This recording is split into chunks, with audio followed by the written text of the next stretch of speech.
तो भाई सबसे पहले अपने सारे बाण भाइयों ने, अपने युवा साथी अपनी बाण राम राम भाई, आज जो है हम अपने डे 3 की वीडियो लेके आ गए हैं, जो अपने चैनल के माध्यम से दिखा रहे हैं कि भी हम आपको जीके के बारे में बताने की कोशिश करेंगे, जीके पढ़ाने की कोशिश करेंगे। अगर आपको हमारी वीडियो पसंद आ रही है तो भी वीडियो को शेयर करो, लाइक कमेंट जरूर करो भाई। तो आज हम हरियाणा का गठन आपके सामने लेके आए हैं। हरियाणा किस प्रकार से बना, कैसे उसका गठन हुआ, वो हम आपको पढ़ाने वाले हैं। तो सबसे पहले हम जानते हैं 1803 में ब्रिटिश ईस्ट इंडिया कंपनी और मराठों के बीच सूरजी अर्जन की संधि हुई, जिसमें मराठों ने हरियाणा को ईस्ट इंडिया कंपनी को सौंप दिया भाई। कब हुई ये संधि? 1803 में। और उस वक्त मराठे कहाँ हैं भाई?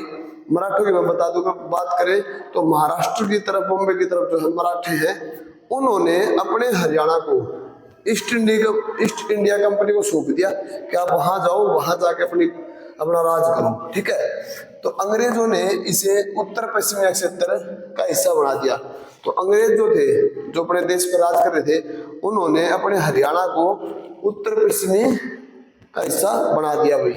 अगली बात करेंगे हम 1857 की क्रांति की शुरुआत है। जो 1857 में क्रांति हुई थी, उसकी शुरुआत अंबाला से होने वाली थी, लेकिन श्याम सिंह नामक व्यक्ति की गद्दारी के कारण, किसके भाई? श्याम सिंह नामक व्यक्ति की गद्दारी के कारण ये जो है 1857 की क्रांति मेरठ से शुरू हुई। कहां से शुरू हुई? उसके बाद मेरठ से।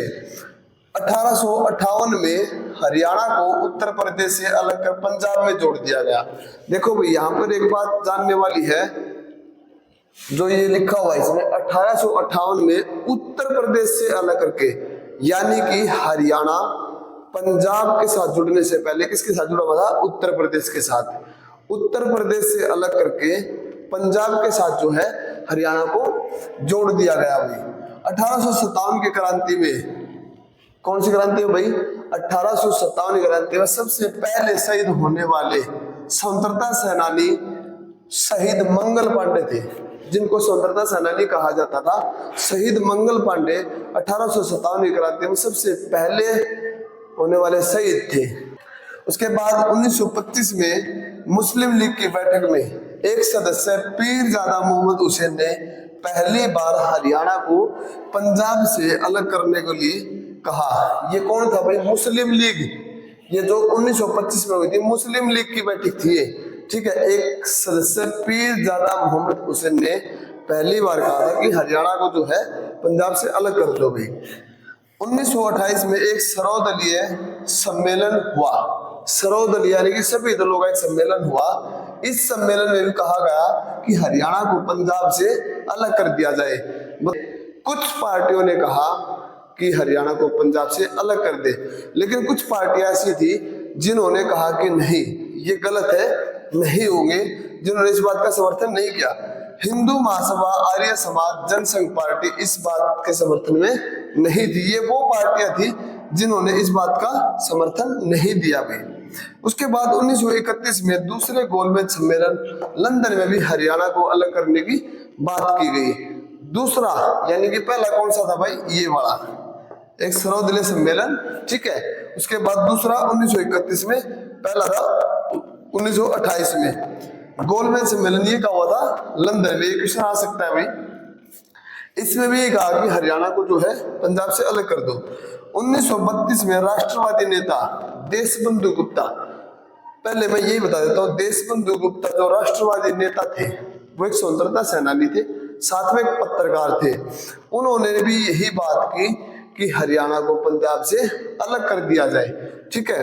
आगे मैं आपको समझाऊंगा थोड़ा सा कि क्यों ये ऐसा बोल रहे थे। 1948 में मास्टर तारा सिंह ने अपने पुत्र अजीत के द्वारा सिख राज्य बनाने की मांग की।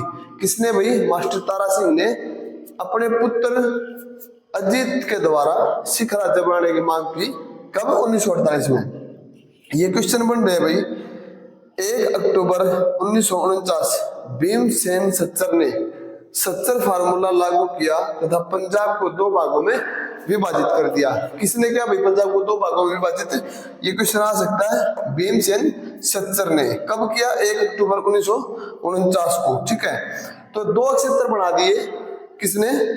भीमसेन सच्चर ने सच्चर फार्मूले द्वारा पंजाब के दो भाग बना दिए, दो क्षेत्र बना दिए। कौन से भाई? पहला पंजाबी क्षेत्र, दूसरा हिंदी क्षेत्र। अब पंजाबी क्षेत्र में कौन थे? जो पंजाबी भाषा बोलते थे, और हिंदी क्षेत्र में जो हिंदी या हरियाणी भाषा बोलते थे। हिंदी भाषा वाले क्षेत्र थे अम्बाला के नीचे वाले, जैसे करनाल, पानीपत, सोनीपत, ये वाले जो भाग थे इनमें हरियाणी बोली जाती थी। तो इस क्षेत्र को एक और पंजाबी क्षेत्र को एक, दो भाग पंजाब के कर दिए। किसने? भीमसेन सच्चर ने। उसके बाद आगे बात करते हैं 1953 में फजल अली आयोग ने पूरे राज्य का दौरा किया। एक इंसान था, कौन? फजल अली। आयोग ने पूरे राज्य का दौरा किया और हरियाणा भी आए तो यहाँ के लोगों से बात की। मतलब पूरे राज्य का दौरा किया और हरियाणा आए, फिर यहाँ के लोगों से बात की। लोगों ने कहा चाहे तो अलग राज्य बना लो, चाहे तो अक्षत्रिय फार्मूला लगा दो। यानी कि चाहो तो अलग राज्य बना लो, नहीं तो अक्षत्रिय फार्मूला लगा दो कि पंजाबी बोलने वाले एक तरफ और हिंदी बोलने वाले एक तरफ। तो भी ये जो है ना, हम आपको दिखा रहे हैं हरियाणा का गठन। तो बात करता हूँ मैं 1956 में। रिपोर्ट के बाद देश भर में 14 राज्य और 6 केंद्र शासित प्रदेश जो है बना दिए गए। इससे पहले जो मैंने आपको बताया था 1953 में जो हुआ था, उसके बाद सीधा 1956 में रिपोर्ट बना के दी। उसके बाद देश भर में 14 राज्य और 6 केंद्र शासित प्रदेश बनाए गए। इसी रिपोर्ट में पंजाब हरियाणा के लिए अक्षत्रिय फार्मूला दिया गया। अक्षत्रिय फार्मूला मैंने जो बताया था आपको, भाषा के आधार पर अक्षत्र बांटे गए थे, वो फार्मूला एक बनाया गया था। तो उसी के आधार पर एक रिपोर्ट तैयार की गई जिसमें 14 राज्य और 6 केंद्र शासित प्रदेश बनाए गए, पंजाबी क्षेत्र और हिंदी क्षेत्र। हिंदी क्षेत्र की मैंने आपको बताई थी भी कि जहां पर हरियाणवी और हिंदी भाषा बोली जाती है। उसके बाद 1956 में मुख्यमंत्री प्रताप सिंह कैरो भी नहीं चाहते थे कि हरियाणा अलग हो। कौन थे भाई मुख्यमंत्री? प्रताप सिंह। 1956 में हरियाणा बनने से पहले दोनों राज्य का जो मुख्यमंत्री था। उसके बाद 1960 में संत फतेह सिंह ने अनशन किया, वह 48 दिनों में अनशन तोड़ दिया। किसने भाई? संत फतेह सिंह ने अनशन किया और 48 दिन में अनशन जो है अपना तोड़ दिया। पहले तो 1960 में संत फतेह सिंह ने अनशन किया, वह 48 दिन में अपना अनशन तोड़ दिया। उसके बाद 1965 में संत फतेह सिंह ने अलग सिख राज्य की मांग की और 15 दिन के भीतर आत्मदाह करने की धमकी भी दी कि 15 दिन के भीतर अगर उनकी मांगे पूरी नहीं हुई तो आत्मदाह कर लेंगे। लेकिन 1965 में पाकिस्तान में जंग छिड़ गई और फतेह सिंह ने अपनी बात वापस ले ली। पाकिस्तान में जंग छिड़ गई भाई और फतेह सिंह ने अपनी बात वापस ले ली। कौन सी? आत्मदाह करने वाली जो बात थी वो वापस ले ली। युद्ध के बाद पुनः फतेह सिंह ने बात उठाई। युद्ध जब भारत और पाकिस्तान के बीच जो युद्ध हुआ था वो खत्म होने के बाद फतेह सिंह ने फिर से अपनी बात उठा दी। कौन सी बात भाई? जो इसने बोला था यहाँ पर अलग सिख राज्य बनाने की जो मांग की, वो बात दोबारा से इसने उठा दी। सरदार हुकुम सिंह समिति, ये थी जो सरदार हुकुम सिंह समिति एक बनी। सितंबर 1965 में सरदार हुकुम सिंह की अध्यक्षता में हुकुम सिंह समिति का गठन हुआ। इसकी सिफारिश पर सीमा आयोग का गठन हुआ। सरदार हुकुम सिंह की अध्यक्षता में हुकुम सिंह समिति का गठन हुआ। इसकी सिफारिश पर सीमा आयोग का गठन हुआ, यानी कि जो सीमा अपनी है हरियाणा पंजाब की वो बनाने वाला एक गठन हुआ।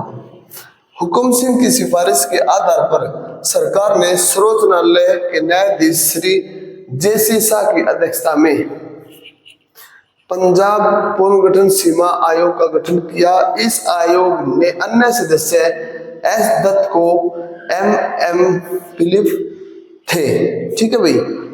पंजाब पुनर्गठन विधेयक, पंजाब का एक बार फिर से पुनर्गठन 18 सितंबर 1966 में शाह आयोग की सिफारिशों के अनुसार भारत सरकार ने पंजाब पुनर्गठन विधेयक को पारित किया। कब किया गया? ठीक है, तो जैसे ही पंजाब पुनर्गठन विधेयक को पारित किया वैसे ही हरियाणा का भी गठन होना आवश्यक है भाई, क्योंकि दोनों राज्यों को अलग अलग कर दिया। जब पंजाब का गठन कर दिया तो हरियाणा कहाँ जाएगा? तो उसका गठन सुनो भैया। 1 नवंबर 1966 को हरियाणा भारत का 70वां राज्य बना, जो 18वें संविधान संशोधन के द्वारा बनाया गया भाई।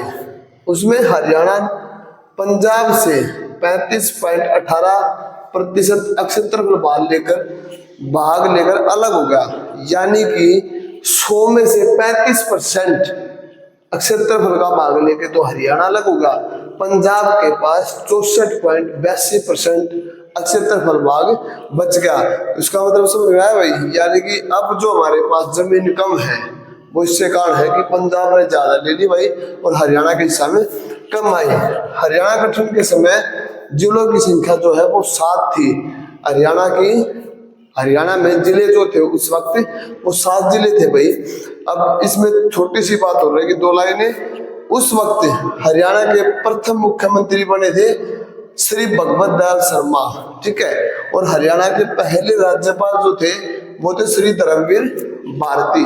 तो भाई आज ये हमारी डे 3 की वीडियो यही समाप्त होती है। कल से जो है हम डे 4 की वीडियो में करेंगे। सबसे पहले चंडीगढ़, उसके बाद जो अलग अलग अपने जिले बड़े थे, पहले वो 7 जिले जो उस वक्त बनाए गए थे, और फिर आगे 28 जिलों के बारे में आपको डे 4 की वीडियो में आपको बताएंगे। इसी के साथ जय हिंद, जय भारत।